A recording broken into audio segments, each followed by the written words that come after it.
사랑합니다. 오늘 이 말씀을 듣는 가운데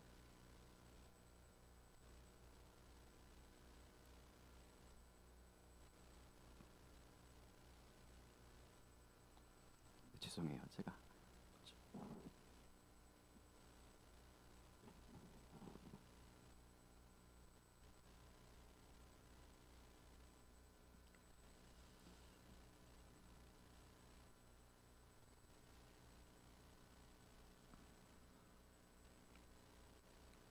우리 찬양 하나 부르죠. 우리 좋으신 하나님, 좋으신 하나님.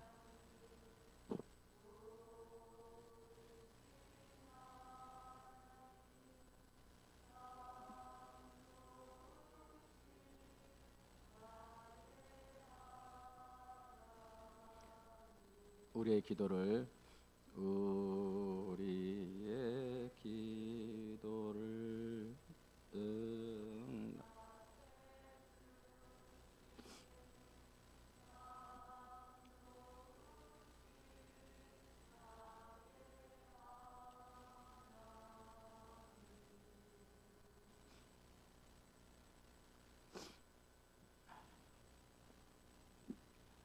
여러분 그 유키즈라는 그 예능 프로를 잘 아실 겁니다.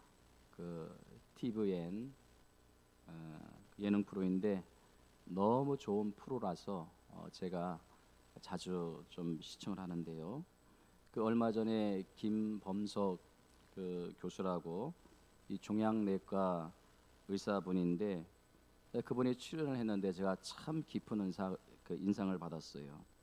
여러분 그 종양내과 하면 의사들이 가장 기피하는 과가 아닙니까?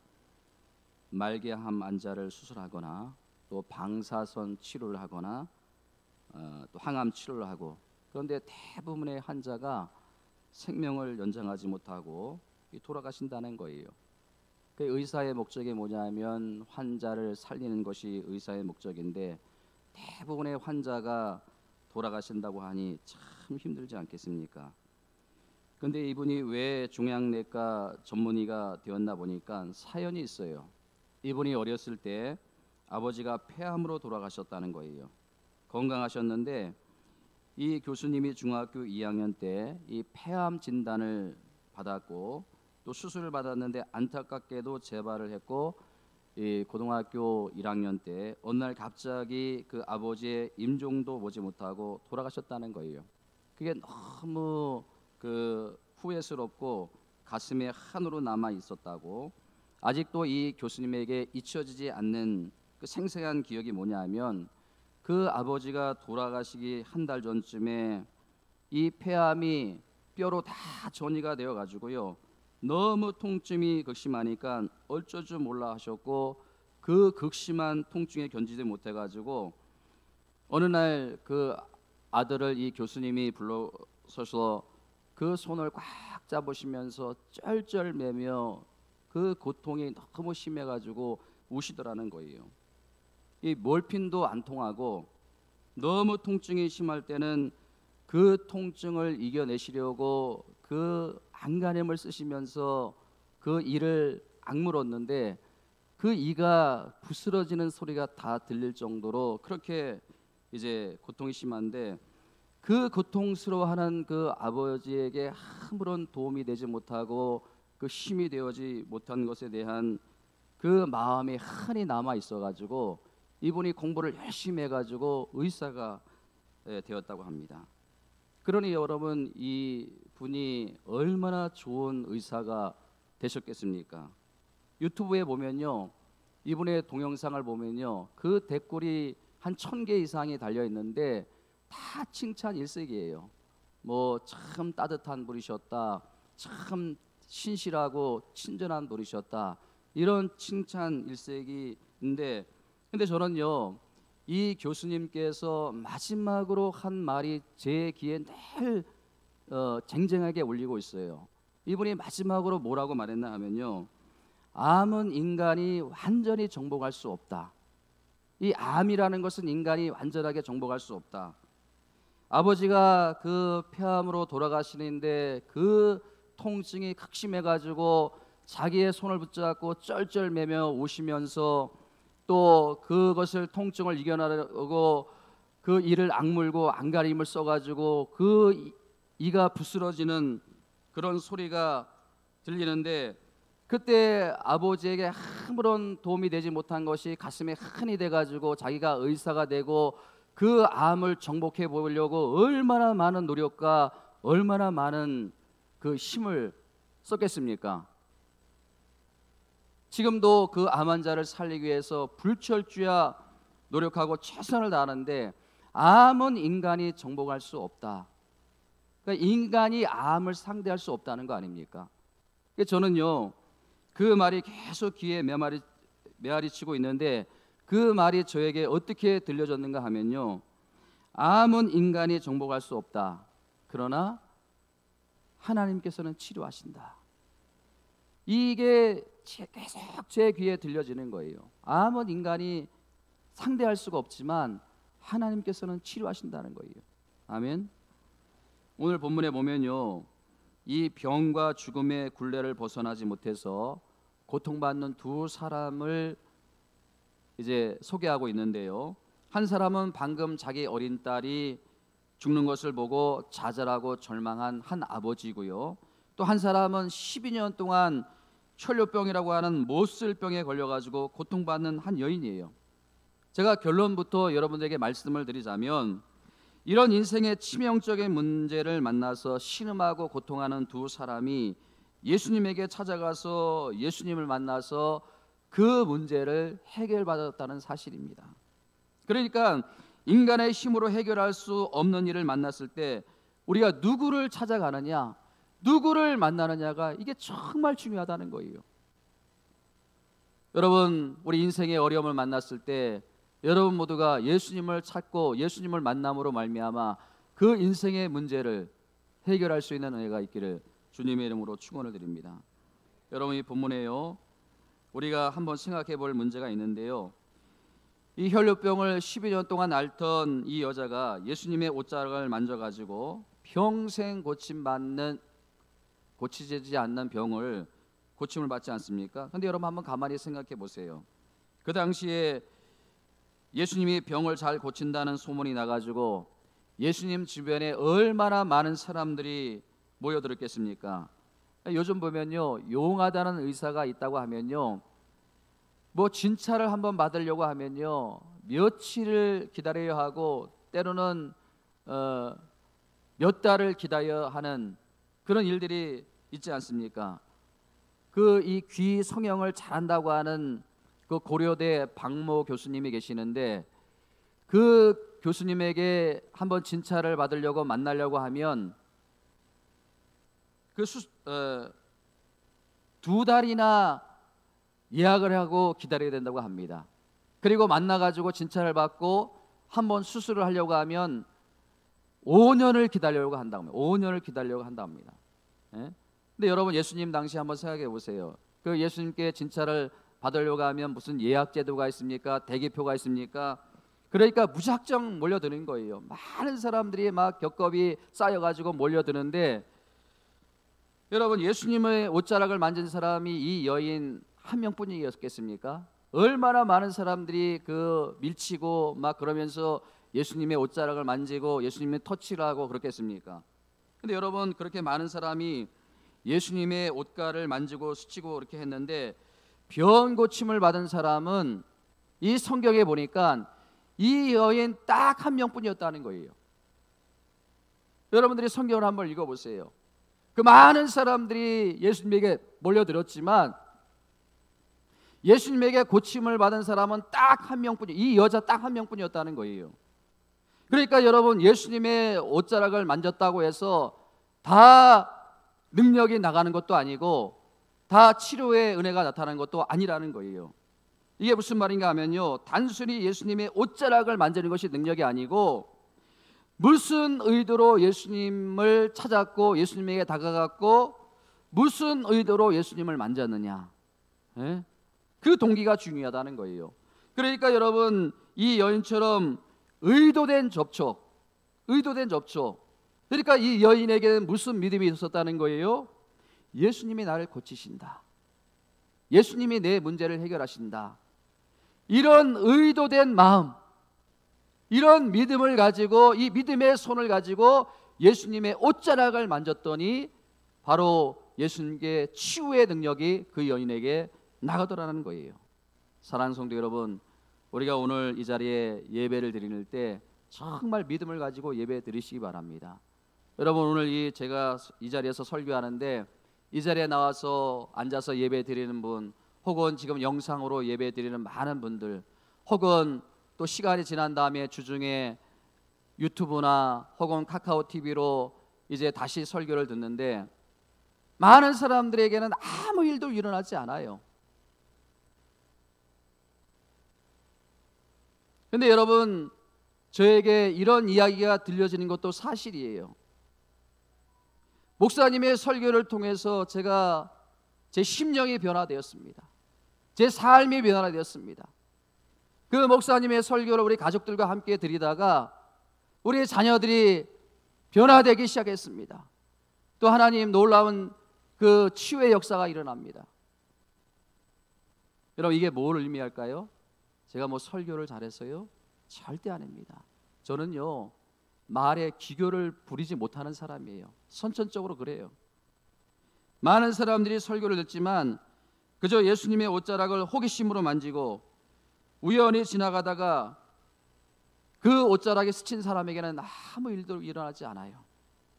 똑같은 설교를 듣는데 나에게는 아무런 일도 일어나지 않은데 옆에 있는 어떤 사람에게는 심령의 변화가 일어나고요, 어떤 사람에게는 놀라운 영적인 체험이 있고요, 또 인생이 달라지는 그런 은혜가 있더라는 거예요. 저는 여러분들이 이러한 인생의 기적의 주인공들이 다 되시기를 주님의 이름으로 축원드립니다.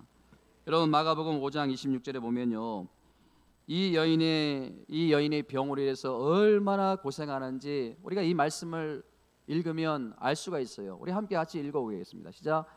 많은 의사에게 많은 괴로움을 받았고 가진 것도 다 허비되었으되 아무 효험도 없고 도리어 더 중하졌던 차에.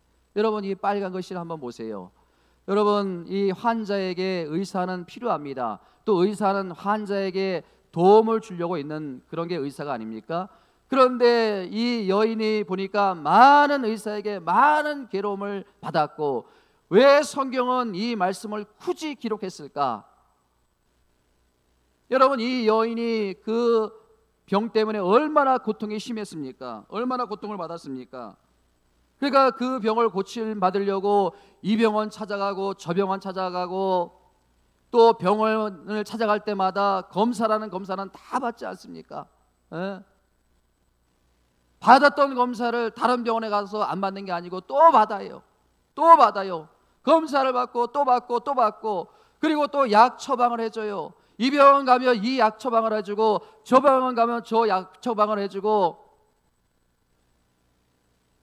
진찰 받을 거 다 받고 그 주는 약 다 먹고, 그런데도 병은 낫지 않고 더 심해지더라는 거예요. 여러분 보세요. 그 병을 치료받으려고 가진 재산도 다 허비했어요. 그래도 아무 효과가 없고 더 심해졌다. 그런 절망적인 순간에 그 예수님의 옷자락을 붙잡는 그 여인의 절박한 마음, 여러분, 그 믿음이 얼마나 간절했겠습니까? 예?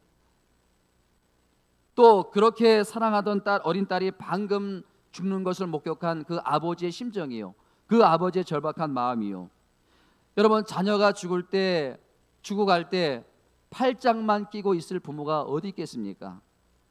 그 죽은 소녀의 아버지도 딸을 살리기 위해서 안 해본 일이 없을 거예요. 할 수 있는 모든 일은 다 해보았지만 딸을 살릴 수 없었던 그 절망적인 그 아버지에게 다가오셔가지고 만나주시고 또 격려해 주시는 그 예수님. 여러분, 오늘 여러분들을 이 자리에 초청해 주신 분은 제가 아니에요. 이 목사가 오라고 해서 여러분들이 옵니까? 오늘 여러분들이 이 자리에 나오게 하신 분은 하나님인 줄 믿습니다. 예수님이 여러분들을 이 자리에 초청해 준 줄 믿습니다. 오늘 영상으로 예배 드리는 분들도 마찬가지가 아닙니까? 그러니까 여러분, 우리가 오늘 이 시간 이 절박한 마음을 가지고, 간절한 마음을 가지고 하나님께서 주신 말씀을 붙들고 하나님께 부르짖어 기도하면 하나님은 하나님의 때에 하나님의 방법으로 응답해 주실 줄 믿습니다. 그리고 여러분들의 문제를 해결해 주실 줄 믿습니다.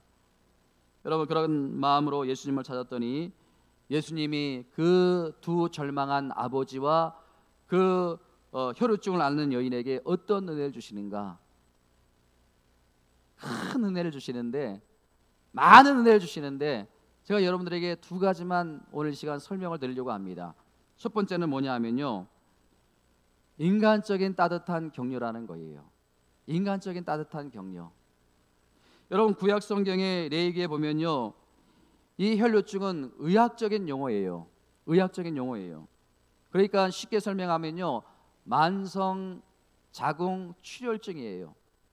그러니까 이 몸 밖으로 계속 피가 빠져나가는 거예요. 계속 피가 흘러나가는 거예요. 오늘날로 말하면 이 하혈을 하는 거예요. 하혈을 하는 거예요. 계속 하혈을 하는 거예요. 여러분, 피가 몸에 있어야 되는데 빠져나간다고 한번 생각해 보세요. 예? 여러분, 이게 참으로 못 쓸 병이 아닙니까? 치독한 병이 아닙니까? 그래서 여러분, 그 병에 걸린 사람하고는 접촉하지 말라고 그렇게 성경에 말씀하고 있어요. 그러니 여러분, 이 여자의 입장에서 얼마나 수치스럽고 얼마나 부끄럽겠습니까? 이런 몹쓸 병에 걸린 것도 너무 절망적인데 자기를 여자로 인정해 주니커녕 사람 취급을 안 해요. 심지어는요, 자기와 몸만 스쳐도요, 재수가 없다고 가서 손을 씻어버리는 이런 멸시와 천대를 받던 여인이 바로 이 혈루증 앓는 여인이에요. 이게 12년 동안 이 일이 지속되고 있는 거 아닙니까? 그런 참 불쌍한 여인이 너무너무 사모하는 마음으로, 너무너무 간절한 마음으로 예수님의 옷자락을 만지지 않습니까? 옷자락을 만지니까 여러분, 예수님이 눈치를 채십니다. 그리고 예수님께서 확 돌아보십니다. 여러분, 예수님께서 확 돌아볼 때 그 여인의 마음이 어땠을까요? 네? 여러분, 그 여인은요, 습관적으로 알고 있어요. 누가 자기와 몸이 스쳐도 자기를 돌아볼 때 그 멸시와 천대와 조롱으로 바라보고 정말 재수 없는 여인이라고 그렇게 외면하는, 그것이 여러분 학습된 여인이 아닙니까? 예수님이 순간적으로 돌아볼 때, 예수님과 눈과 마주쳤을 때 이 여인이 본능적으로 얼마나 놀랐겠습니까?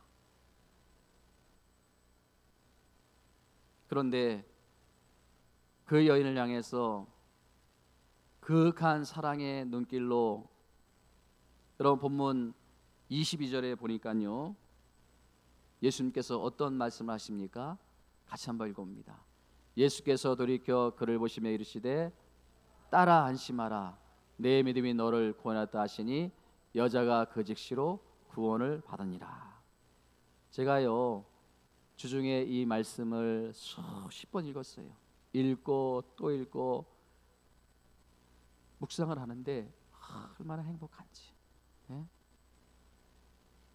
제가 만약에 그 여자의 입장이라면요, 병이 안 나와도 좋아요. 예? 병이 고침받지 않아도 좋은 거예요. 예? 세상에 평생에 이렇게 따뜻한 격려를 받아본 적이 없어요. 12년 동안 그 병 때문에 지옥과 같은 삶을 살았는데, 예? 사람 취급을 받지 못했는데 그 따뜻한 사랑의 눈길로 격려해 주시는 사람을 지금까지 만나본 적이 없는 거예요. 그런데 여러분 보세요. 예수님이 뭐라고 이 여인에게 말씀해 주시는가? 뭐라고요? 딸아 안심하라. 딸아 안심하라. 여러분, 여자도 아니에요. 환자도 아니에요. 딸아 안심하라. 딸아 안심하라. 여러분, 세상에 이 딸아, 이보다 더 아름다운 따뜻한 호칭이 어디 있겠습니까? 아들아, 딸아, 병이 안 나와도요, 그렇게 살다가 죽어도 후회가 없을 것 같아요. 여러분, 이게 바로 예수님이 우리에게 주시는 격려와 위로인 줄 믿습니다. 여러분, 어디 가서 우리가 이런 따뜻한 위로를 받겠습니까? 사랑하는 성도 여러분, 어떤 교회가 정말 좋은 교회일까요? 건물이 엄청나게 커서 수만 명, 수천 명이 모이는 교회가 좋은 교회일까요?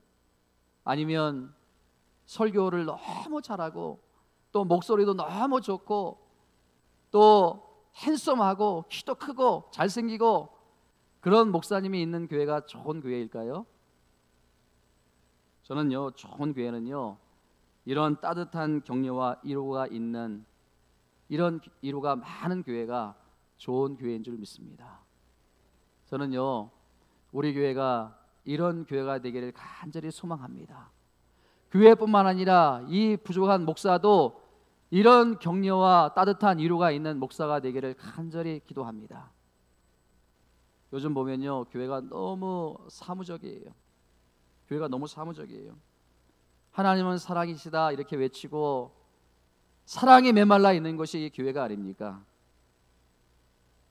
그래서 목사인 저부터 좀 그런 격려의 은사가 있는 그런 목사가 되기를 기도하고 여러분들도 기도해 주시기 바랍니다. 여러분, 소리만 요란한 교회가 아니라 정말 따뜻한 격려가 위로가 있는 우리 교회 성도님들이 다 되시기를 주님의 이름으로 축원드립니다. 여러분, 이 죽은 아이의 아버지 회당장 야이르도 마찬가지가 아닙니까? 여러분, 구약 성경에 보면요, 레위기 21장 11절에 보면 어떤 죽은 시체도 가까이 하지 말고 만지지 말라 이렇게 기록되어 있어요. 왜냐하면요, 그 시체가 사람을 더럽히기 때문에, 죽은 것은 사람을 더럽히기 때문에 절대 그 시체를 가까이 가지도 말고 만지지도 말라. 그런데 본문 25절에 보니까요, 예수님께서 그 죽은 아이에게 가서 어떻게 말합니까? 같이 한번 읽어봅니다. 시작. 무리를 보낸 후에 예수께서 들어가사 소녀의 손을 잡으심에 일어나는지라. 예수님께서 어떻게 해주셨다고요? 그 소녀의 손을 잡아 일으켜 세우셨다는 거예요. 죽은 그 시신을 가까이 하지도 말고 만지지도 말라고 이렇게 했는데, 여러분, 예수님께서 그런 행동을 하셨는데 이게 여러분 비난의 빌미가 되는 거 아닙니까? 비난의 빌미가 되는 거예요. 그럼에도 불구하고 멀찍이서 그냥 말씀만 하셔도 되는데, 멀찍이서 명령만 하셔도 되는데 왜 예수님께서 친히 그 죽은 어린 딸의 손을 잡아가지고 일으켜 세워주셨을까? 여러분, 그 죽은 소녀의 아버지의 입장에서 한번 생각해 보세요. 자신의 딸의 시신이 사람들에게 다 외면을 당하고 있어요. 가까이 하지도 않고 있어요. 그런데 우리 예수님께서 그 죽은 딸의 손을 만지고, 저는요, 예수님이 그 딸의 손만 잡아준 것이 아니라 그 아버지의 심정으로 그 딸의 그 시신을 만지면서 안타까웠다고 생각해요. 그러면서 딸의 손을 일으켜 잡아 세워주는데, 여러분, 그 예수님의 격려, 위로, 그 아버지가 얼마나 힘을 얻었겠고 얼마나 위로를 받았겠습니까? 요즘 우리 세상의 인심이 너무 삭막하지 않아요? 그렇죠? 우리 자녀들의 세대를 보면 우리하고는 많이 틀린 것 같아요. 정이 없어요. 여러분, 요즘 학교에서 그 아이들이 필기를 하면요, 절대 다른 애들에게 보여주지도 않는다고 합니다. 우리 때는 안 그랬거든요. 누가 하면 필기하면요, 전 반 학생들이 다 돌아가면서 보고 그랬는데 자기 혼자 시험을 잘 보려고 이 경쟁 구도에 몰리다 보니까 우리 아이들이 이렇게 될 수밖에 없는 거예요. 예? 제가 청소년 사역할 때 어떤 여학생이 저를 찾아오면서 망연자실하면서 막 울어요. 왜 그러냐 하니까 자기 수학 로또를 누가 훔쳐갔다는 거예요. 그래서 너무 내일이 시험인데 그게 너무 절망적이래 가지고. 근데 여러분, 교회만 오면요, 인간적인 격려와 위로를 경험하면 얼마나 좋습니까? 예? 이 교회에 오면요, 남의 자식이든 내 자식이든 격려하고 축복해주고, 이런 교회가 얼마나 좋은 교회예요. 저는 우리 교회가 이런 교회가 되기를 주님의 이름으로 축원드립니다. 여러분, 이 목사가 때로는 부족할 때가 있어요. 그럼에도 불구하고 이 목사를 격려하고 위로하고, 또 여러분들도 마찬가지가 아닙니까? 여러분들도 부족함이 있지만 때로는 옆에 사람이 위로하고 격려하고, 이런 교회가 우리 교회가 될 줄 믿습니다. 저는요, 그래서 병원 신방에 가면요, 그 병실에 있는 모든 환자들을 위해서 꼭 기도합니다.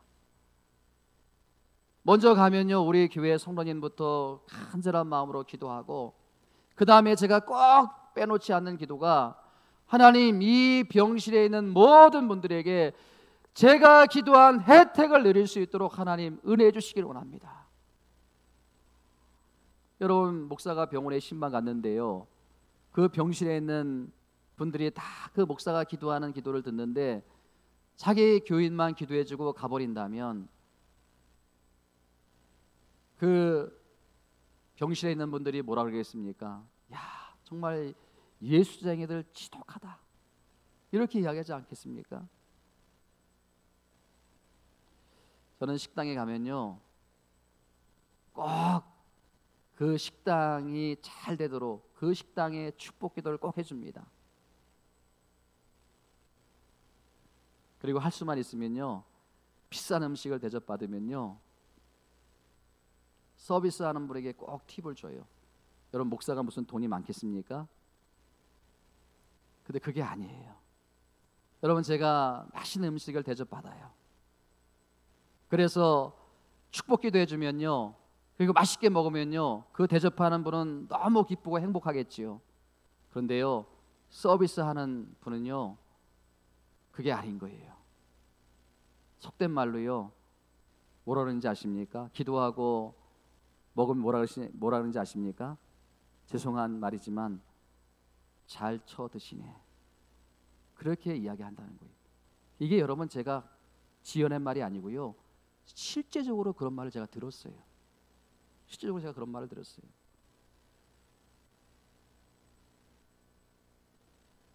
여러분, 그런 분들에게 이 교회의 이미지가 어떻게 그려질까요? 그리고 우리가 믿는 하나님, 우리가 믿는 예수님의 이미지가 어떻게 그분들에게 그려질까요? 저는 그게 두려운 거예요. 그래서 여러분, 그게 간접적인 전도가 되는 거예요. 제가 여러분 택시 탈 일은 별로 없지만요, 저는 언젠가 택시 타고 교회에 가자 그러면요, 절대 거스름돈 받지 않습니다. 그게 교회의 이미지 때문에 그런 거예요. 물론 뭐 저의 마음가짐도 그렇지만은, 여러분, 교회가 인간적인 따뜻한 위로와 격려가 있어야 돼요. 저는요, 이런 따뜻한 주님의 마음을 품는 저와 여러분들이 다 되시기를 주님의 이름으로 축원드립니다. 두 번째요, 여러분들이 오늘 기억해야 될 두 번째 은혜는 뭐냐면, 인간적인 격려도 중요하지만 두 번째 예수님께서 보여주신 게 뭐냐면요, 신적인 능력을 행하셨다는 거예요. 신적인 능력을 행하셨다는 거예요. 사람이 할 수 없는 신적인 능력을 예수님께서 행하셨다는 사실입니다. 12년이란 긴 세월 동안 그렇게 병 고치려고 애를 썼지만 아무 소용이 없던 그 여인을 예수님께서 만나주시고 그 여인에게 신적인 능력을 행하셨다는 거예요. 뿐만 아니라 이미 죽은 아이, 인간적으로는 아무 소망이 없는 그 아이, 예수님께서 살려주시는 신적인 능력을 베풀어 주셨다는 거예요. 저는요, 예수님께서 따뜻한 인간미만 있고 아무런 일도 행하지 않는 그런 무기력하고 그런 무능력한 신이 아닌 것이 얼마나 감사한지 모르겠어요.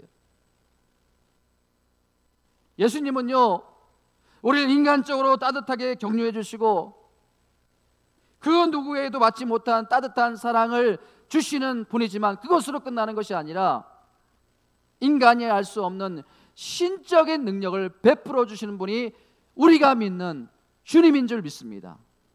그 주님의 은혜를 여러분들이 예배 때 받아 누리시길 바랍니다. 우리가 믿는 예수님, 우리가 믿는 하나님, 그런 분이라는 것이 얼마나 감사합니까? 얼마나 행복합니까? 여러분, 우리가 이 11월이 되면요, 대학 수학 능력 시험을 보지 않습니까? 그 수능 시험이라고 하는데요, 자녀들을 시험장에 다 보내놓고요, 그 부모님들이 모이라고 하지 않아도 다 교회로 와요. 주로 아줌마들이 다 모입니다. 근데요, 제가 전 교회에서 수년 동안 이제 그 수능 기도회를 특별히 첫 시간을 제가 많이 인도했는데요, 그날은요, 인도하기도 전에 벌써 막 은혜가 넘쳐요. 벌써 여기저기서 다 울고 계세요. 다 울고 계세요. 그래서 제가 올라가서 찬양 부르고 기도회 인도하면요, 막 울음이 터져 나와요. 막 어떤 부모는 통곡을 해요. 그래서 너무 제가 왜 이렇게 수능 때만 이런가, 그래가지고 제가 이제 몇 분에게 물어보았어요. 왜 그렇게 우시는 건가요? 왜 그렇게 우세요? 그랬더니 이런 말을 하더라고요. 목사님, 그렇게 복잡하고 미묘한 감정을 어떻게 저희가 다 설명할 수 있겠습니까? 저희가 우는 이유는요, 시험장에 가는 그 자식의 뒷모습을 바라보니까 마치 전쟁터로 내보내는 그런 불쌍한 마음이 들어가지고 눈물이 막 난다는 거예요. 그리고 애가 너무너무 긴장하니까 그 감정이 이입이 돼가지고 자기도 같이 긴장이 돼가지고 눈물이 난다는 거예요. 더 중요한 것은요, 마지막 말이에요. 마지막 무슨 말인가 하면요, 그런 자식에게 아무것도 해줄 수 없는 자기 자신이 너무너무 한스러워서 눈물이 난다는 거예요.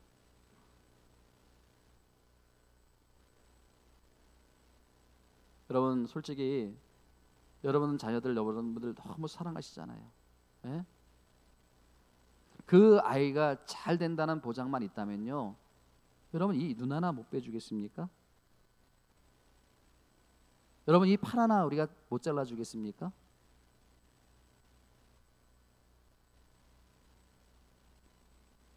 자식이 잘 풀린다고 하면 부모는요, 1000일 기도든 100일 기도든 1000번째든 1000번째든 무슨 일인들 이게 부모의 심정이, 부모의 마음이에요. 그런데 마음뿐이에요. 아무것도 해줄 수 없어요. 여러분들 자녀 사랑하시지요? 자녀들 여러분들 보호자가 맞지요? 그런데 여러분 그 자녀들을 위해서 해줄 게 뭐가 있습니까? 아무것도 없어요. 그래서 수험생 부모님들이 그렇게 운대요. 여러분 그 딸아이가 죽어가는데 당대 최고의 신분 그 해당장이라고 하면요, 그 마을의 모든 것을 책임지는 최고의 권위자입니다. 근데 아무것도 해줄 수 없어가지고 망령자실하는, 그래서 바라볼 수밖에 없는 그 아버지. 그런데 우리 예수님은 그 좌절하고 절망한 그 아버지의 눈물을 아시는 거예요. 그래서 신적인 능력을 베풀어 주시는 거예요. 치료해 주시고 살려 주신 거예요. 그리고 도와주신 거예요. 여러분, 이게 교회에 나와서 예배드리고 또 교회에 나와서 기도하는 여러분들에게 이런 하나님의 은혜가 입혀지는 그런 축복이 있기를 주님의 이름으로 축원드립니다. 여러분, 먼저 말씀을 정리하면요, 이 교회를 찾는 사람들에게는요, 인격적인 격려와 사랑을 베풀어 줘야 돼요. 자, 여러분 히브리서 10장 24절과 25절 말씀 같이 한번 읽어봅니다. 시작. 서로 돌아보아 사랑과 선행을 격려하며 모이기를 피하는 어떤 사람들의 습관과 같이 하지 말고 오직 권하여 그날이 가까워 볼수록 더욱 그리하자. 교회에 오기만 하면 좋은 분들을 만나고, 교회에 오기만 하면 서로 위로하고 축복해주고 격려해주고, 교회에 오기만 하면 신이 나는 이런 교회, 여기에 멈추는 것이 아니라 더 중요한 것은 그 다음 말씀, 고린도 전서 4장 20절 말씀 같이 한번 읽습니다. 시작. 하나님의 나라는 말에 있지 않고 오직 능력에 있습니다. 제가 잘 아는 어떤 교회 홈페이지에 보니까요, 이런 문구가 있어요. 기적이 상식이 되는 교회. 저는 그 문구가 너무 멋있어요. 우리 교회에도 이런 문구를 어딘가는 제가 붙여놓고 싶은데, 기적이 상식이 되는 교회, 기적이 특별한 것이 아니라요, 언제나 일어나는 상식이 되는 교회. 여러분, 교회는요, 따뜻한 격려와 위로가 있어야 됩니다. 그러나 더 중요한 것은 능력이에요. 하나님의 능력, 주님의 능력. 이 능력, 여러분, 기독교는 체험적인 종교예요. 예수 그리스도의 이름으로 치유의 능력이 나타나고 예수 그리스도의 능력으로 회복의 역사가 일어나는 이런 교회가 우리 교회가 될 줄 믿습니다. 여러분, 본문을 보세요. 이미 다 끝났어요. 12년 동안 혈루증 앓는 여인도 이미 자신의 인생을 포기한 상태였고, 죽은 아이를 놓은 그 아버지도 이미 모든 것이 다 끝났다. 그러나 아니다. 주님이 치료하신다. 주님이 만져주시고 주님이 해결해 주신다. 여러분, 이런 교회가 좋은 교회인 줄 믿습니다. 이런 교회가 정말 믿음의 교회요, 하나님께서 인정하시는 교회인 줄 믿습니다. 우리 교회가 성경을 목숨처럼 사랑하는 교회이기 때문에 이런 교회일수록 기적이 나타나야 되는 거예요. 그래서 저는요, 날마다 기도합니다. 보라, 내가 새 일을 행하리라. 이 말씀 붙들고 정말 여러분들 가정을 새벽마다 놓고 부르짖어 기도합니다. 여러분, 우리가 성경을 더 알아가면 알아갈수록, 하나님을 알아가면 알아갈수록 이런 기적의 주인공들이 다 되시기를 주님의 이름으로 축원드립니다. 그래서 우리 교회는요, 날마다 기적, 날마다 회복의 역사, 연약함이 치료받는 은혜, 또 병든 영혼들이 치료받는 은혜, 병든 육신들이 치료받는 은혜, 기도의 응답이 계속되는 우리 팔교회가 되어지기를 주님의 이름으로 축원드립니다. 마지막으로 한 말씀 더 드립니다. 여러분, 이 두 사건은 공통점이 너무 많아요. 그러나 다 한 가지 중요한 또 차이점이 있어요. 그게 뭐냐 하면요, 이 혈루증 앓는 여인은 스스로가 예수님을 찾아왔어요. 그리고 그 예수님께 치료를 받았어요. 고침을 받았어요. 근데 여러분 보세요. 이 죽은 아이는요, 스스로 올 수가 없는 거예요. 그렇기 때문에 전적인 그 아버지의 믿음을 통해서 치료받고 그 아버지의 믿음을 통해서 살아났다는 사실입니다. 이게 결정적인 차이예요. 저는요, 여러분들이, 부모님들이 오늘 이 자리에 나와서 예배드리고 기도하고 그 사랑하는 자들을 불쌍히 여겨달라고 기도하면요, 우리 자녀들이 아직 깨닫지 못하고 아직도 인지하지 못하지만, 그래서 이 교회에 나오지 못했지만, 여러분들이 드리는 기도와 여러분들이 마음에 소원하는 그 모든 그 기도의 충만함이 우리 자녀들에게 고스란히 임할 줄 믿습니다. 아멘. 이게 여러분 결정적인 차이인 거예요. 여러분들이 정말 우리 자녀들이 아직 하나님을 만나지 못하고 또 하나님의 은혜 가운데 거하지 못하지만, 여러분들이 하나님께서 은혜 주실 것을 믿고 간절한 마음의 소원을 가지고 기도하면요, 반드시 하나님께서 여러분들의 가정과 여러분들의 자녀들을 지켜줄 줄 믿습니다. 여러분, 그것을 소망하시기 바랍니다. 말씀을 마무리합니다. 우리가 인생을 살다 보면요, 반드시 어려움이 찾아옵니다. 그리고 인간의 힘으로 감당할 수 없는 시련과 고난이 옵니다. 그때 우리가 누구를 찾느냐, 누구를 만나느냐, 이게 정말 중요하다는 거예요. 그때 우리가 기필코 만나고 기필코 찾아야 될 분은 우리 예수님인 줄 믿습니다. 여러분, 오랜 시간이 걸려도요, 우리가 예수님을 찾고 예수님을 만나는 것이 정말 중요합니다. 예수님께서 분명히 말씀하셨습니다. 내가 곧 길이요 진리요 생명이라. 수고하고 무거운 자들아 다 내게로 오라. 내가 너희를 쉬게 하리라. 그 말씀의 은혜 가운데 거하는 저와 여러분들이 되기를 간절히 소망합니다. 여러분, 딱 한 가지 말씀만 더 드리는데요, 그 세계적인 그 성악가 하면요, 호세 까레라스가 아닙니까? 그 스페인 출신인데, 그 테너로 3대 그 유명한 성악가 하면 루치아노 파바로티하고 또 플라시도 도밍고가 아닙니까? 근데 여러분, 이 가장 유명한, 전 세계적으로 가장 존경받는 또 칭찬을 받는 이 호세 카레라스가 그 명성이 절정에 올랐을 때 만 41세에 급성 백혈병에 쓰러집니다. 너무 젊지 않습니까? 만 41세니까. 그런데 이 호세 카레라스는 절망하지 않고 포기하지 않습니다. 그때 바로 예수님을 만납니다.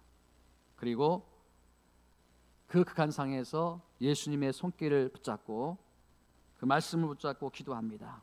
나의 생명을 연장시켜 주시면 나는 평생 주님을 위해 충성하겠습니다. 기도만 한 게 아니에요. 적극적으로 치료를 받았습니다. 골수 이식도 받았고요. 그 다음에 화학 치료도 받았고요. 그런 과정 속에서 머리카락은 다 빠지고 손과 발톱도 다 빠지고 그런 고통의 시간, 그러나 찬송과 기도를 멈추지 않았어요. 그리고 하나님께서 그의 기도를 들어주시고 기적과 같은 새 생명을 주시고 그의 삶은 자신의 것임을 아님을 고백하고 그의 전 재산을 다 팔아가지고 호세 카레라스 백혈병 재단을 세웁니다. 그리고 그가 공연한 모든 수익금은 다 그리로 보냅니다. 여러분, 그때 그가 이런 고백을 합니다. 때로는 질병도 은혜가 될 때가 있다. 나는 백혈병과 싸움을 통해서 나보다 남을 아는 사람이 되었다. 이제 나는 단순히 노래만 부르는 것이 아니라 하나님을 증거하고 절망에 빠진 사람에게 소망을 주는 인생을 살길 원한다. 이게 그의 고백이에요. 사랑하는 성도 여러분, 고난 없이 주님을 만나지 못하는 인생보다, 고난 없이 그렇게 살면서 주님을 만나지 못하는 인생보다, 여러분들이 할 수만 있으면 고난을 받고 어려움을 받고 시련을, 고통을 겪으면서 주님을 만나는 인생이 정말 축복된 인생이라는 것을 여러분 꼭 기억하시기 바랍니다. 그렇기 때문에 여러분, 이제부터는요, 예수님을 만나는 이 예배 시간이 가장 중요한 생각이라는 것을 꼭 가지시기 바랍니다. 그러려 하면 여러분의 모든 삶에 예수님으로 말미암아 풍성한 은혜가 부어지고 예수님으로 말미암아 넘치는 축복이 여러분들의 가정 가운데, 삶 가운데 일어나기를 주님의 이름으로 축원드립니다. 우리 이 말씀 붙들고